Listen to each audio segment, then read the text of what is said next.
Welcome back to the Chip Shot Football Podcast, here to talk about the but the topic surrounding, I think, Jamar Chase and the Bengals. An interesting case with the wide receiver, star wide receiver, arguably one of the best in the NFL. Definitely top three. But a lot of people forget how, the season started with Jamar not on the greatest terms with the organization, and the way the season has gone obviously has been pretty frustrating for everybody. You've even seen it and heard it from Jamar in some of his post-game comments and, interviews and things like that.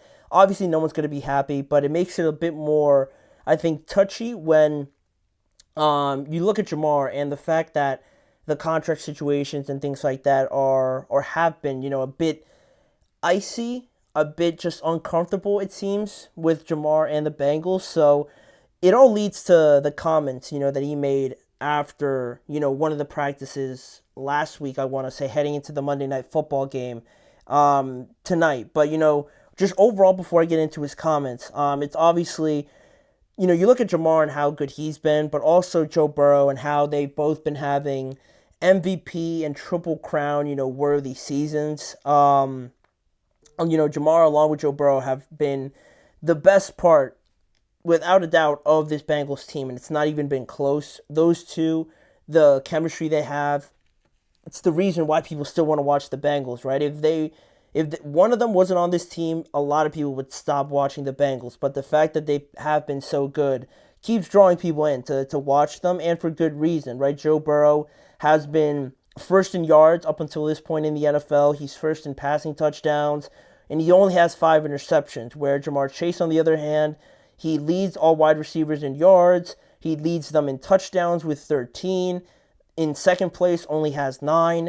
And he's tied for third in receptions in the NFL as well. Again, a Triple Crown worthy season. But despite that, Cincinnati finds himself with a 4-8 record and likely to miss the playoffs for a second straight year. And Jamar Chase, now getting to his comments, was asked about what is motivating him, right? Through the last 5 games, knowing that they're probably not going to make the playoffs. What is his, reason for still, being motivated and, not being frustrated, knowing that they're most likely going to miss the playoffs? And he said, what's pushing me most this year with the record is just making memories with the guys I have around me.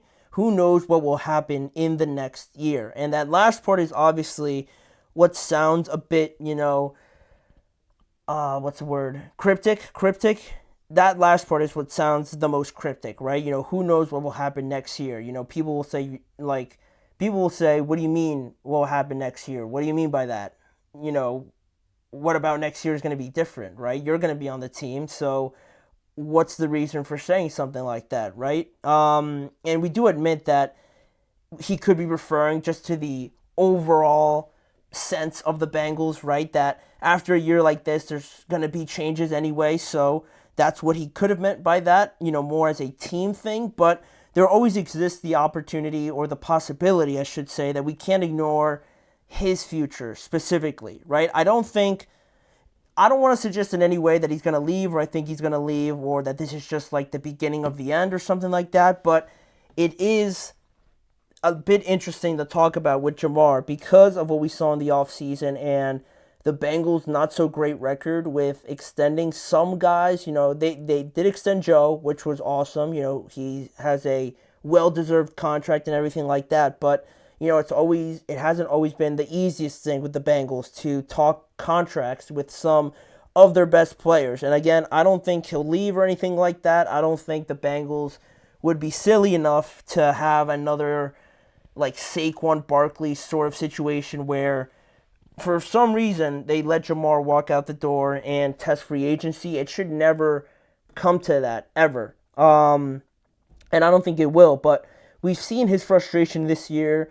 He started off the year holding out and things like that, and he now has become more expensive, right? Because of all the great things he's doing this year, owner Mike Brown has said that his goal at the beginning of the season was to keep Burrow and Chase, but they have a questionable past with the contracts, like I said, and the idea of revamping this team and that defense especially, you're going to have to go out there and spend. So how that money is allocated is going to be very interesting. Now, because we are talking about the future now with the Bengals, right? We're not talking playoffs, and, we're not putting these conversations off because there's not going to be any playoffs. So what's the point of not talking about it, right? So because of that, they not only have to do that, get new pieces in there you'd expect after a disappointing year, but also the fact that Jamar, like I said, is going to be more expensive because not only did CeeDee Lamb get that contract and Justin Jefferson was already up there, but Jamar is having a phenomenal year. The kind of season that he had in his rookie year, he's having that once again in this year, and who knows what kind of numbers he's going to finish with, right? So the fact that that number's already set at about, like, what is it, 35 million per year, Jamar's going to at least want that, if not potentially more, depending on how this season ends. So how you allocate that contract and how you allocate the pieces around the Cincinnati Bengals is going to be interesting. And because of all of that, there's a lot of speculation and expectance that T. Higgins is probably playing his last games with Cincinnati because he's also a talented receiver. I don't think, he's up there with Jamar per se. They're both great. T. Higgins is a great, I would say, number one receiver, but I think a lot of people would still take Jamar. But because of the reasons that, T. Higgins is a very good receiver, you have to bring in a lot more people. Jamar's going to cost more money. It's kind of pushing T. Higgins out the door, and that's expected to kind of happen after this year because they franchise tag T. Higgins this year already. So it's not looking very optimistic that they are going to extend him now in a year where they kind of already let an opportunity to extend Jamar Chase go. Now, this year, the full focus seems to be Jamar Chase, and you don't want to add T. Higgins on top of that either. And despite how difficult the decision is going to be to see him leave, you can't have both of them, right? You can't have and give T. Higgins probably $25 million per year or a little bit more. And on top of that, in the same offseason, give Jamar Chase, $37 million per year. It's not going to happen. And the fact that they already franchise tagged T. Higgins, you'd think that he'd be the one to leave, not Jamar, right?